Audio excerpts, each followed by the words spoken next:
Hello जी, नमस्कार। क्या हाल चाल, कैसे हैं आप सभी लोग। मैं उमेश आप सभी का वेदा एकेडमी में एक बार फिर से स्वागत करता हूं। तो डियर स्टूडेंट्स, इस समय जो क्लास 6 का जो जवाहर नवोदय विद्यालय सिलेक्शन टेस्ट है उसका नोटिफिकेशन ऑलरेडी आउट हो चुका है। आप लोगों ने काफी सारी वीडियोस भी देखी होंगी, है ना, कि इसमें ये है उसमें ये है, कि भैया ये एडमिशन है, ये प्रोसीजर है, ये एलिजिबिलिटी है। और ये देखिए वीडियोस आपके ही काम की है, चाहे आपने कहीं से भी देखी, बट ये आपके ही काम की है। क्योंकि इनसे आपको पता चलेगा कि क्या-क्या चीज़ें जो आप डाउट में थे ना, वो आपकी क्लियर हो गई होंगी। ये बात तो तय है कि वो क्लियर हो ही गई होंगी भाई, है ना?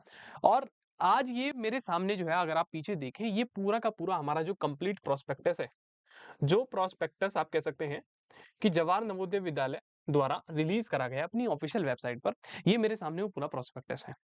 मैं इस प्रोस्पेक्टस में जो भी चीज़ें आपको दी गई हैं, उसका एक बार डिटेल्ड एनालिसिस आपके सामने दिखाने वाला हूँ। क्योंकि आप लोगों के मन में कन्फ्यूजन होती है, क्या पता कि कोई अन्य शिक्षक वो कुछ और अपनी तरफ से बता रहा हो, या कुछ किसी और शिक्षक के द्वारा कुछ बता दिया गया हो। तो यहाँ पर जो भी चीज़ इसके अंदर लिखी होगी ना यार, वो कन्फर्म है अपने आप में, वो ट्रू होगी। वो ट्रू होगी, कन्फर्म होगी, उसमें कोई डाउट की बात ही नहीं है। ठीक है? तो बहुत ही ध्यान से सुनेंगे, यहाँ पर जो-जो चीज़ें आपको बताई जाएँगी वो इस क्या नाम है, इस प्रोस्पेक्टस के द्वारा ही लिखी गई हैं। मेरे द्वारा कुछ भी यहाँ पर नहीं लिखा गया है। ठीक है? चलिए, आप देख सकते हैं यहाँ साफ-साफ कि ये एनवीएस के द्वारा जो है रिलीज़ करा गया है, नवोदय विद्यालय समिति, जो हमारे गवर्नमेंट ऑफ इंडिया के अंदर आती है, डिपार्टमेंट ऑफ एजुकेशन में। ठीक है? अब आप देखें अगर इस प्रोस्पेक्टस को, तो इन्होंने साफ-साफ यहाँ पर आपके सामने लिखा हुआ है भैया, कि जो प्रोस्पेक्टस है, ये 2027 के टेस्ट के लिए बनाया गया है और क्लास 6th वाले जो भी स्टूडेंट हैं, उनके लिए बनाया गया है। ठीक है? और 2027 से 28 में जो भी बच्चे सेशंस में एडमिशन लेना चाहते हैं, स्पेशली उनके लिए फ्रेम्ड है। तो यहाँ पर जो भी डिटेल्स हैं केवल उनके लिए ही है। क्योंकि देखिए, हर बार प्रोस्पेक्टस आता है, लास्ट ईयर भी आया था, इस साल भी आया है, फिर अगले साल भी आएगा, इसमें थोड़ा बदलाव हो जाता है कुछ ना कुछ। जैसे इस बार भी काफ़ी बदलाव देखने के लिए मिले, कि सबसे बड़ी कहानी यहाँ जो बदलाव हो गया वो हो गया कि आपका जो ईवीएस है वो ऐड ऑन हो गया। जो बच्चों ने कभी सोचा ही नहीं था। एनवायरमेंटल स्टडीज वो आपकी ऐड कर दी गई। पहले मेंटल एबिलिटी के 40 क्वेश्चन आया करते थे, मानसिक योग्यता के 40 क्वेश्चन आते थे। अब वो 40 क्वेश्चन हट के 20 हो गए हैं यार। यानी कि भैया 20 मेंटल एबिलिटी और 20 एनवायरमेंटल स्टडीज। पहले मेंटल एबिलिटी का सबसे बड़ा फोकस रहा करता था क्लास 6 के एडमिशन टेस्ट में, कि जिसने मेंटल एबिलिटी बहुत अच्छा कर लिया यानी अब वो जीत जाता था। अब यहाँ उल्टा हो गया है।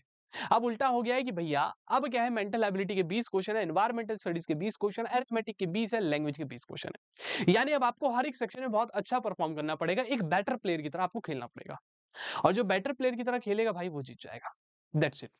ठीक है, चलिए ओके, आगे बढ़ते हैं और देखते हैं कि भैया इसके अंदर क्या-क्या डिटेल्स आपके सामने जो है यहाँ पर लिखी गई है। आइए। ठीक है, देखिए सबसे पहले जो इंपॉर्टेंट जानकारियाँ हैं, वो इन लोगों ने यहाँ पर बिल्कुल फ्रंट पर ही दे दी है। सबसे पहली चीज़ कि भैया इसकी फॉर्म की जो शुरुआत है, वो कल हो गई थी। क्या हो गई थी भैया? इस फॉर्म की शुरुआत कल हो गई थी। यानी कि भैया इसकी जो लास्ट डेट होने वाली है, वो 31/7 रहने वाली है। सबसे इंपॉर्टेंट, मोस्ट इंपॉर्टेंट। क्योंकि अगर आप फॉर्म ही नहीं भर पाए, तो कुछ फ़ायदा थोड़ी है मेरे लाल, ये तो बताओ। कुछ फ़ायदा है? नहीं होगा ना। तो इसकी जो लास्ट डेट है, वो 31 है भाई। हमेशा याद रखना 31 जुलाई है। ठीक है? 31 जुलाई आपको दी गई है। ठीक है? तो इस डेट से पहले आपको भरना है। मैं आपसे यही कहूँगा कि भाई आप लोग 25 जुलाई तक भर देना इसको। 25 जुलाई 2026 तक इसको क्या कर देना, फिल कर देना। आखिरी का इंतज़ार मत करना कि मैं आखिरी के दिन ही भरूँगा। आखिरी के दिन क्या होता है कि वेबसाइट हैंग हो जाती है। सर्वर पे बहुत ज़्यादा ट्रैफिक आता है, तो उसकी वजह से क्या है, वेबसाइट स्लो डाउन हो जाती है, फिर आपके फॉर्म नहीं भर पाएगा। That's it and that is reality. ठीक है? डेट ऑफ एग्ज़ाम आपके सामने दे दी गई है 28/11। सबसे ज़रूरी चीज़, बहुत महत्वपूर्ण, सबसे इम्पोर्टेंट, द मोस्ट इम्पोर्टेंट आपके यहाँ पे लिख दिया गया है कि भैया डेट जो है एग्ज़ाम की वो क्या है, 28/11 है। यानी 28/11/2026 को आपका एग्ज़ाम होने वाला है। ठीक है? यानी कि भैया नवंबर 28 आपका एग्ज़ाम है। तो अब आप खुद सोच कर देखिए, अभी आपके पास क्या है, जुलाई है। सोच के देखिए, जनवरी, फरवरी, मार्च, अप्रैल, मई, जून, जुलाई, आपके पास कितने महीने बने? जुलाई के बाद आप कहेंगे अगस्त आया, फिर सितंबर आया, फिर अक्टूबर आया, फिर भैया क्या है, नवंबर आएगा, है ना? और इस नवंबर में तो आपको एग्ज़ाम देना ही है। यानी आपके पास मोटा-मोटी पूरा जुलाई है अभी। जुलाई, अगस्त, सितंबर, अक्टूबर और नवंबर है। यानी 5 मंथ्स आपके पास एवरेज है। 5 मंथ्स ऑन एन एवरेज आपको बहुत बेहतर तैयारी अब करनी पड़ेगी। अब आपको सीरियस होना पड़ेगा। ठीक है? चलिए ओके, आगे चलते हैं। और क्या बताया गया भैया, इसके अंदर बताया गया कि इनकी जो एलिजिबिलिटी क्राइटेरिया है उसके बारे में कहा गया कि भैया जो बच्चा है वो क्लास 5वीं में पढ़ा होना चाहिए। यहाँ साफ-साफ लिखा गया है 2026-27 के सेशन के लिए बच्चा 5वीं में पढ़ा होना चाहिए। साथ में उसकी जो डेट ऑफ बर्थ है, 1 मिनट, ये ज़्यादा हाइड हो गया। साथ में इन्होंने कहा कि भैया जो डेट ऑफ बर्थ है वो 1/5/2015 से लेकर 31/7/2017 होनी चाहिए। बहुत इंपॉर्टेंट बात कही कि भैया डेट 1/5/2015 से लेकर 31/7/2017 के बीच में होनी चाहिए। ये दोनों डेट भी मान सकते हैं आप। अगर किसी का जन्म मान लीजिए 2/6/2016 में हुआ है तो वो एलिजिबल है। अगर किसी का जन्म भाई 30/7/2017 में हो तो भी एलिजिबल है। अगर उसका जन्म 31 को भी हुआ है ना 31/7/2017 तो भी वो एलिजिबल है, तो भी फॉर्म भर सकता है। या उसका जन्म 1/5/2015 को है तो भी वो फॉर्म भर सकता है। यानी ये दोनों डेट पर किसी का जन्म हुआ हो या इन डेट के बीच में किसी का हो तो आप एलिजिबल है, completely you can fill the form. ठीक है, ओके। और लगातार उसने कहा कि भैया बच्चा जो है कॉन्टिन्यूस स्टडी होनी चाहिए, यानी कि उसने ऐसा ना हो कि थर्ड फोर्थ फिफ्थ लगातार पढ़ाई होनी चाहिए। ऐसी ना हो कि थर्ड के बाद वो डायरेक्टली क्या है फिफ्थ में एडमिशन लेके बैठा हो, ऐसा नहीं होगा। ये बिल्कुल मान्य नहीं रहेगा यहाँ पे। ठीक है, और क्या भैया ये साइलेंट फीचर्स है, ये स्कूल के बारे में बताया गया कि आपको पता है कि कोएड स्कूल्स होते हैं, फ्री रेसिडेंशियल फैसिलिटी होती है और आपको सारी फैसिलिटी कि भैया हर एक डिस्ट्रिक्ट में मिलेगा। जो डिस्ट्रिक्ट के आप है वहीं पर आपका जो है रेसिडेंशियल स्कूल होगा, सेपरेट हॉस्टल्स होंगे। ठीक है, तो ये सारी की सारी फैसिलिटी आपके यहाँ बताई गई है। ठीक है, ओके, चलिए आगे बढ़ते हैं। ये पूरा इनके बारे में है कि जवाहर नवोदय विद्यालय क्या होते हैं। अब देखिए, अगर मैं कहूँ टोटल कितने जवाहर नवोदय विद्यालय, टोटल 665 विद्यालय जो है फंक्शन करते हैं हमारे टोटल 27 स्टेट में और 8 union territories. You know very well कि 27 स्टेट्स और 8 यूनियन टेरिटरी में हमारे टोटल 665 नवोदय विद्यालय हैं। ये उनकी पूरी कंप्लीट लिस्ट दी गई है। अगर बच्चे का मन होता है कि भैया जैसे मैं जानना चाहता हूँ मेरे यहाँ पर कितने नवोदय विद्यालय में, तो देखिए एमपी में लिखे हुए 51+2+1, यहाँ स्टार भी दिया है। स्टार का मतलब है कि कुछ कंडीशंस के बेसिस पर है, ये कंडीशन यहाँ पर लिखी गई है। ये कंडीशन लिखी गई है उसके बेसिस पर होता है। ठीक है, क्लियर इतनी बातें। आइए ओके आगे बढ़ते हैं। तो ये उन्होंने बता दिया कि भैया जो टेस्ट होने वाला है वो 28 नवंबर 2026 को होगा समर बॉन्ड के लिए। किसके लिए भैया? समर बॉन्ड के लिए 28 नवंबर 2026 को होगा। And winter bond JNV single phase. Wow, क्या बात कही उसने। उसने कहा कि भैया जेएनवी सिलेक्शन टेस्ट जो क्लास 6 के लिए जेएनवी का फॉर एकेडमिक सीजन 2027 से 28 के लिए विल बी हेल्ड ऑन 28 नवंबर 2026 यानी 28 नवंबर 2026 को होगा। For summer bond and winter bond is single phase, केवल सिंगल फेज में होगा भाई। साफ साफ बोल दिया उसने, साफ साफ बोल दिया। ठीक है, अब यहाँ पर ये आपके डिटेल्स दे रखे हैं कि समर बॉन्ड रीजन्स कौन से होते हैं। ठीक है, और ये विंटर बॉन्ड है, विंटर का मतलब है जो पहाड़ी इलाके होते हैं विंटर में चले जाते हैं। अब लास्ट डेट बताई इसने एप्लीकेशन की 31 जुलाई, जो मैं ऑलरेडी आपको बता चुका हूँ।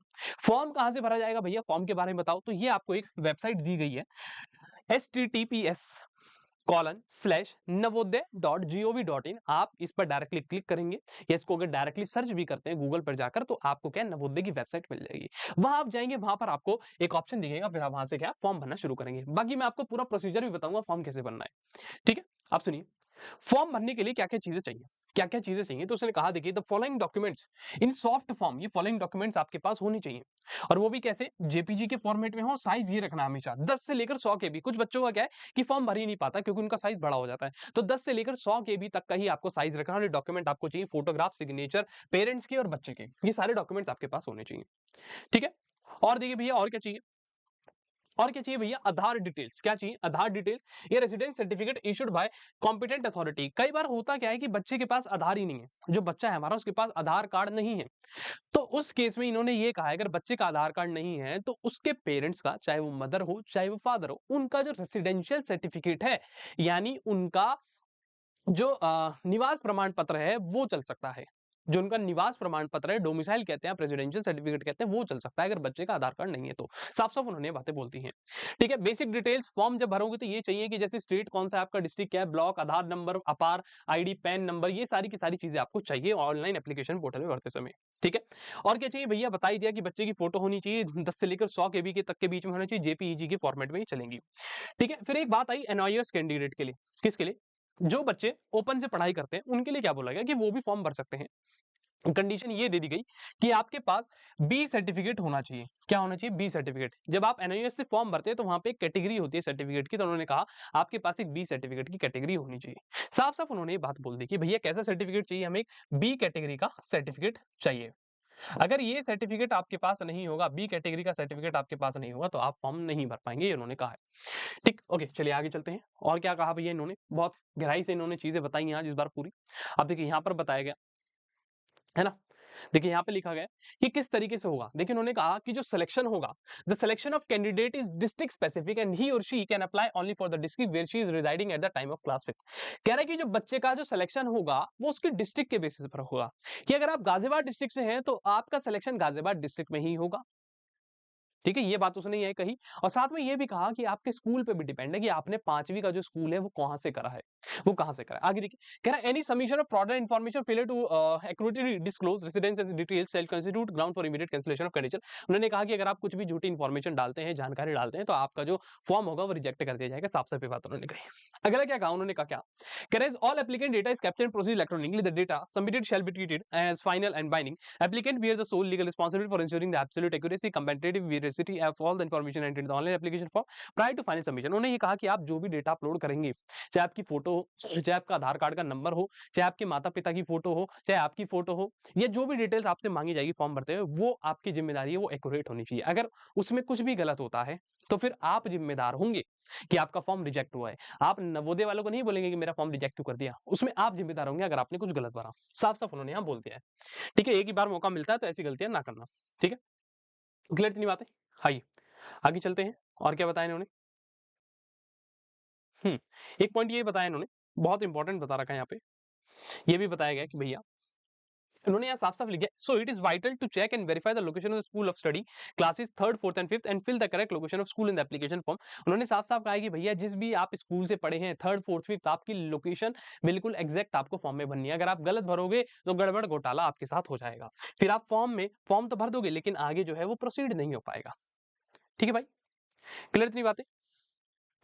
ओके, आगे चलते हैं। हुँ, उन्होंने ये भी कहा कि भैया जो करेक्शन विंडो खोली जाएगी, करेक्शन विंडो भी खोली जाएगी। करेक्शन विंडो, करेक्शन का मतलब होता है मान लीजिए आज आपने फॉर्म भरा और उसमें आपकी डेट ऑफ बर्थ गलत भर गई, लेकिन आपका मन है कि भैया मैं अपनी डेट ऑफ बर्थ सही करना चाहता हूँ, तो एक करेक्शन विंडो खोली जाती है। उसमें उन्होंने बताया कि करेक्शन में आप क्या-क्या सही कर सकते हो। तो उन्होंने बताया the correction window to modify the information filled in the selected area. अब देखिए केवल इसी में ही बदलाव कर सकते हैं, जेंडर बदल सकते हैं आप अपना, एरिया अगर आपसे गलती से एरिया गलत भर गया है कि आप गाजियाबाद गए हैं और आपने मेरठ लगा दिया तो गलत हो जाएगा।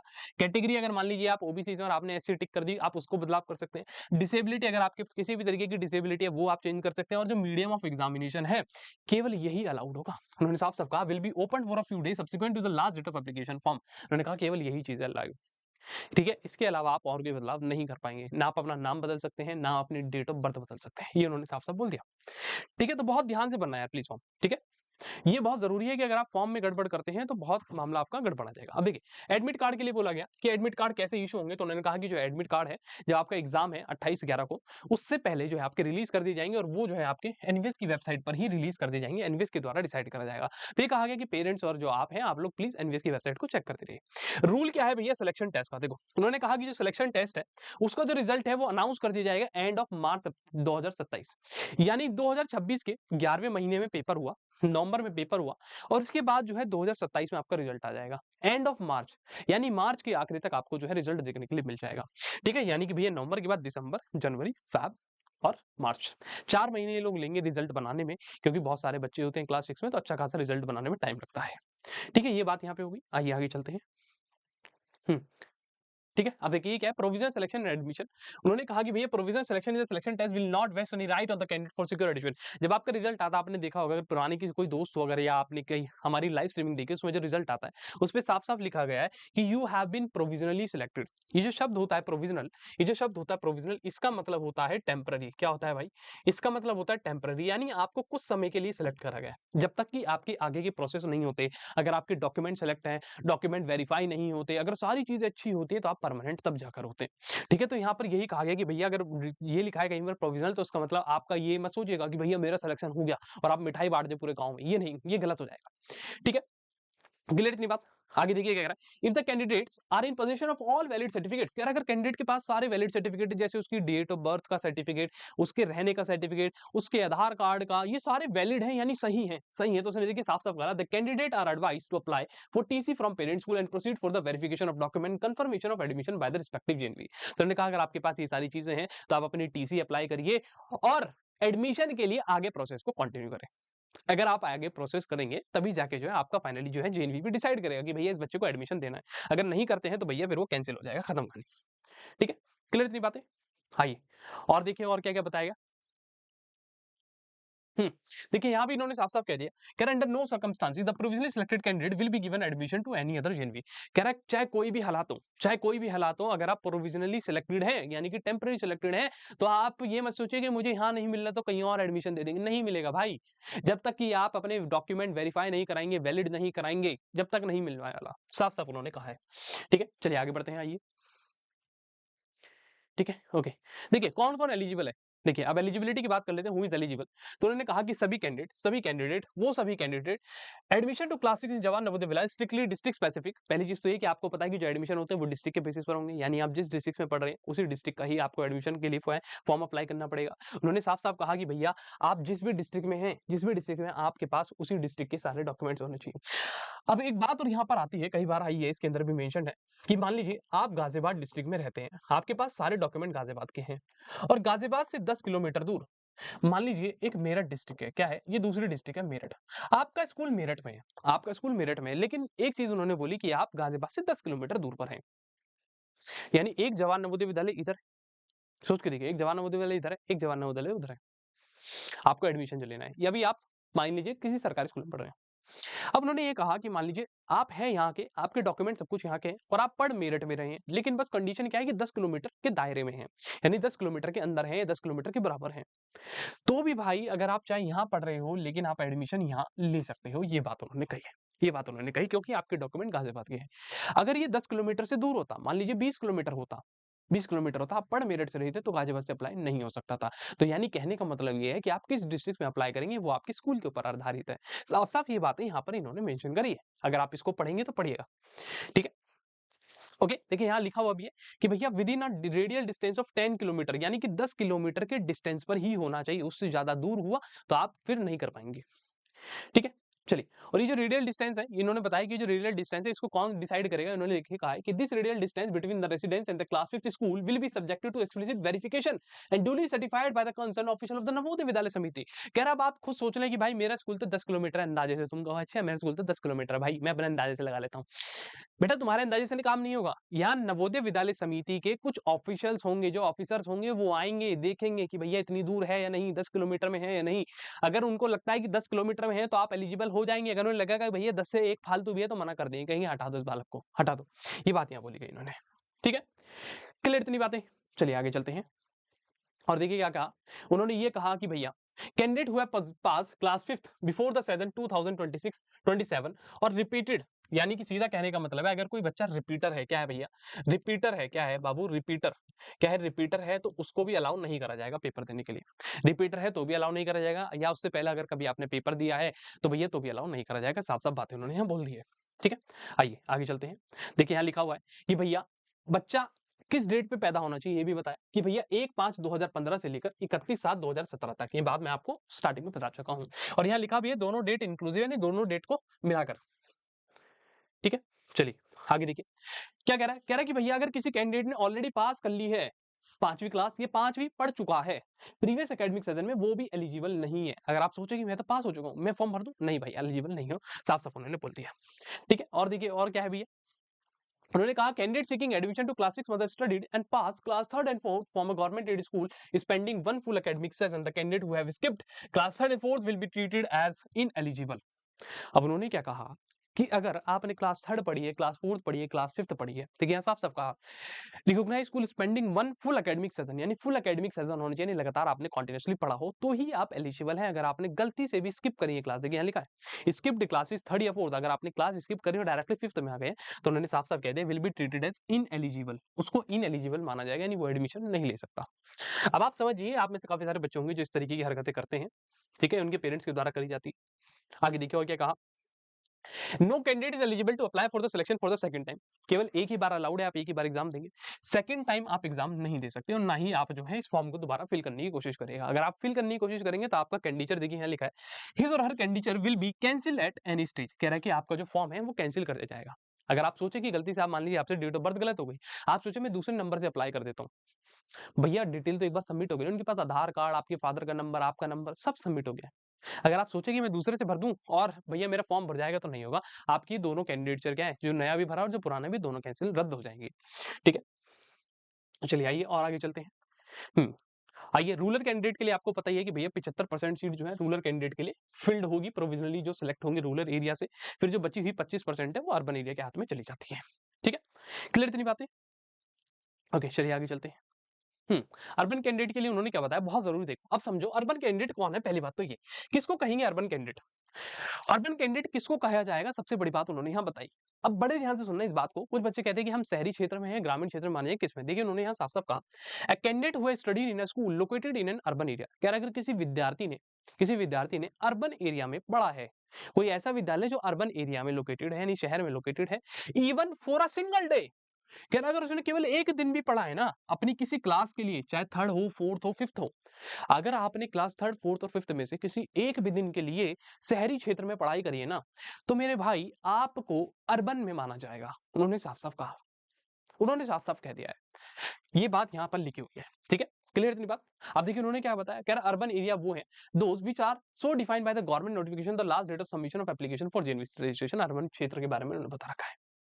ठीक है, अब देखिए ट्रांसजेंडर के लिए भी यहाँ बहुत बड़ी बात कही गई है। ट्रांसजेंडर के लिए ठीक है, कह रहा है नो सेपरेट रिजर्वेशन। कह रहा है कोई भी सेपरेट रिजर्वेशन नहीं होगा ट्रांसजेंडर के लिए। अगर ट्रांसजेंडर वाला अगर कोई है, वो सोचे कि मेरे को रिजर्वेशन मिलेगा, तो नहीं मिलने वाला। रिजर्वेशन के जो रूल्स हैं वो केवल इनके लिए एप्लीकेबल होते हैं, ओबीसी, एससी, एसटी और दिव्यांग के लिए। इनको केवल रिजर्वेशन दिया जाता है। आपके पास इनके सर्टिफिकेट होना चाहिए। अगर आप ओबीसी के हैं तो ओबीसी आपका सेंट्रल होना चाहिए। मैं फिर आपको बता रहा हूँ भाई, ओबीसी आपके पास सेंट्रल लिस्ट का होना चाहिए, यानी कि केंद्र सरकार द्वारा ओबीसी का सर्टिफिकेट बना होगा तो ही आप एलिजिबल हैं रिजर्वेशन के लिए। अगर आपका गवर्नमेंट ऑफ स्टेट का है, यानी स्टेट की जो सरकार होती है उसके द्वारा बना है, आप एलिजिबल नहीं होंगे। एससी, एसटी ये तो कहीं का भी हो, ये तो हर जगह चलता है। दिव्यांग वाले आप लोगों का भी जो है एक कोटा का क्या नाम है सर्टिफिकेट होता है, वो आपके पास होना चाहिए, जो भी बच्चे दिव्यांग से सम्मिलित है। ठीक है, किस तरीके से सीट का रिजर्वेशन आपको पता है, 75% जो है सीधी सीधी सी बात है भैया, वो क्या जाती है हमारी रूरल एरिया को जाती है, और जो रिमेनिंग सीट है यानी बची हुई 25% वो अर्बन या रूरल के कैंडिडेट के द्वारा फिल कर दी जाती है मेरिट के बेसिस पर। ये बात यहाँ पर बताई गई। ठीक है, रिजर्वेशन देखिए उन्होंने साफ साफ बोला यहाँ पर रिजर्वेशन भी दिया जाता है। कह रहा 15% एससी का होता है, 7.5% एसटी का होता है। ये बात उन्होंने बताई। अब आगे उन्होंने यहाँ पर ये भी बताया कि भैया जो 27% रिजर्वेशन है वो ओबीसी को जाता है, ओबीसी को। अब देखो यहाँ उन्होंने कहा है साफ साफ, देखो यहाँ लिखा हुआ है the reservation to the OBC shall be implemented as per central list. कह रहा रिजर्वेशन तो दिया जाएगा ओबीसी वाले को सेंट्रल लिस्ट के हिसाब से ही दिया जाएगा, नहीं आपके पास सेंट्रल के सर्टिफिकेट कंप्लीटली होना चाहिए। अगर नहीं है तो भैया बर्बाद हो, छोड़ देना फिर इसको। ठीक है, अब देखो यहाँ साफ साफ बताया क्या क्या डॉक्यूमेंट चाहिए सिलेक्शन के बाद। देखो सिलेक्शन के बाद जब आपका सिलेक्शन हो जाएगा, क्या क्या डॉक्यूमेंट आपको सबमिट करने होंगे। एक तो डेट ऑफ बर्थ का प्रूफ, जो मैंने आपको बताया, ये आपके पास होना ही चाहिए। ठीक है, कि आप दूसरा क्या बताया, proof for eligibility as per the condition of NVS, यानी कि जब आप एनवीएस में जा रहे हैं तो उसके एलिजिबिलिटी के कंडीशंस हैं, जैसे कि डेट हो गई, आप इस स्कूल से पढ़े होने चाहिए, आपका स्कूल 10 किलोमीटर के अंदर है या नहीं, तो आप इस कंडीशन में है, तो ये सारे आपके पास होने चाहिए।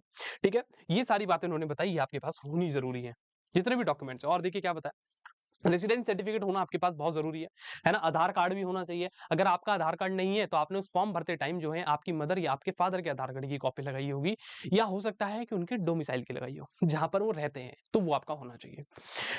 ठीक है, ये सारी की सारी चीजें उन्होंने बताई है। अब देखिए सिलेक्शन टेस्ट मैंने आपको बता ही दिया कि सिलेक्शन टेस्ट जो होगा बहुत बेहतर तरीके से होने वाला है। ये सिलेक्शन की आपको लैंग्वेजेस दी हुई हैं कि आप इन इन मीडियम में अपना पेपर दे सकते हैं। ठीक है, बस ये बदलाव एक बहुत जरूरी जो आप लोगों के सामने है, मैं इसको दूसरे कलर से दिखा देता हूँ। देखिए बदलाव है, बदलाव ये है कि मेंटल एबिलिटी प्लस ईवीएस अब आपकी हो गई है। 20 और 20 क्वेश्चन है और 25-25 मार्क्स है, यानी 60 मिनट आपको मिलने वाले हैं। बाकी अरिथमेटिक के भैया 20 क्वेश्चन 25 मार्क्स, लैंग्वेज के 20 क्वेश्चन 25 मार्क्स, और टोटल 80 क्वेश्चन 100 मार्क्स 2 घंटे आपको मिलने वाले हैं। तो बहुत बेहतर से आपको पेपर करना है। इसके अलावा और कुछ इस फॉर्म में ज्यादा जानकारी नहीं है। बाकी बता दिया है कि ओएमआर भरते हुए सही से करना है। नीचे आप लोगों का पूरा जो है कंप्लीट सिलेबस है यहाँ पर दिया गया है। ठीक है, ये इंग्लिश का है, ये मैथ्स का है, और बाकी अभी मैं मैथ्स पे भी आपको बात करूंगा, चर्चा करूंगा पूरी। ठीक है, आइए और क्या है जी। देखिए कुछ यहाँ लिखा है, कुछ इंपॉर्टेंट गाइडलाइंस दी हुई है ना, ऑनलाइन फॉर्म भरते हुए। तो वही गाइडलाइंस है कि जो मैं आपको ऑलरेडी समझा चुका हूँ कि आपको सारी चीजें वैलिडेटेड बननी है। गलत भरोगे तो आपका कैंडिडेट कैंसिल कर दिया जाएगा। ये साफ साफ चीजें जो है यहाँ पर बताई गई है। ठीक है, अब देखिए यहाँ पर ये एक सर्टिफिकेट दिखा रखा है ना, यहाँ पर बताया गया कि भैया रूलर सर्टिफिकेट आपका कुछ इस तरीके से होगा। तो आप रूलर सर्टिफिकेट इस तरीके से बनवाएंगे बिल्कुल सेम। ठीक है, फिर यहाँ बताया गया कि जो ओबीसी सर्टिफिकेट है जो सेंट्रल गवर्नमेंट के द्वारा बनाया जाता है वो इस तरीके से होगा। हमेशा याद रखना, जो ओबीसी सर्टिफिकेट सेंट्रल होगा वो इंग्लिश भाषा में होगा। जैसे आप देख सकते हैं कंप्लीटली इंग्लिश में है। ठीक है, अगर हिंदी में होगा आपके पास ओबीसी का सर्टिफिकेट तो वो एप्लीकेबल नहीं है भाई, पहले बता दूं, पूरा टोटली इंग्लिश में होता है। ठीक है, ये आपके पूरे जो है यहाँ पर डिस्ट्रीब्यूशन है, कवर्ड है सब डिविजन। ठीक है, ये पूरी आपकी जानकारी यहाँ पर इस फॉर्म में जो है दी गई है, आपके किसी काम की नहीं है। ठीक है, क्लियर इतनी बातें? आशा करता हूँ आप लोगों को सारी चीज़ें समझ आई गई होगी और मैं आपको बता दूँ कि हमारे द्वारा लक्ष्य लक्ष्य बैच शुरू कर दिया गया है। लक्ष्य 2.0 लक्ष्य 2.0 बैच की जो है शुरुआत हो गई है। ठीक है, अगर आप इस बैच में एनरोल होना चाहते हैं तो ये नंबर दे रहा हूँ मैं आपको 9810337915।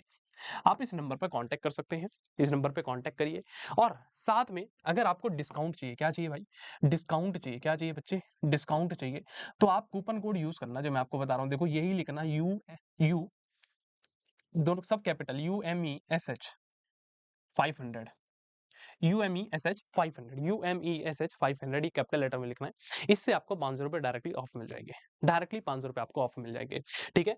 तो आशा करता हूँ आप लोगों की सारी डिटेल जो भी मैंने आपको बताई ये क्लियर होंगी और देखिए अब समय है आपका तैयारी करने का, बहुत अच्छे से तैयारी करिए और आप प्लीज़ अपने आप को अब बैच में एनरोल करिए और अच्छे से एक जगह से फोकस होकर डेडिकेटेड होकर पढ़िए। देखिए मैं आपको इतनी गारंटी दे सकता हूँ, अगर मैंने कोई अपनी जुबान दी है, मैं अगर कुछ बोल रहा हूँ तो मैं आपसे एक छोटे भाई के नाते बोल रहा हूँ।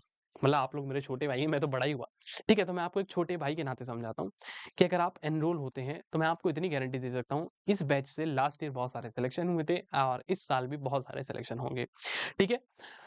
बस बाकी चॉइस आपकी है और अगर आप डिस्काउंट चाहते हैं तो कूपन कोड ज़रूर यूज़ कर लेना UMESH 500 यानी 500 रुपए का आपको फ्लैट डिस्काउंट मिलने वाला है। ठीक है? बाय-बाय, हँसते रहिए, मुस्कुराते रहिए, मिलते हैं दोबारा नेक्स्ट वीडियो के साथ। बाय-बाय।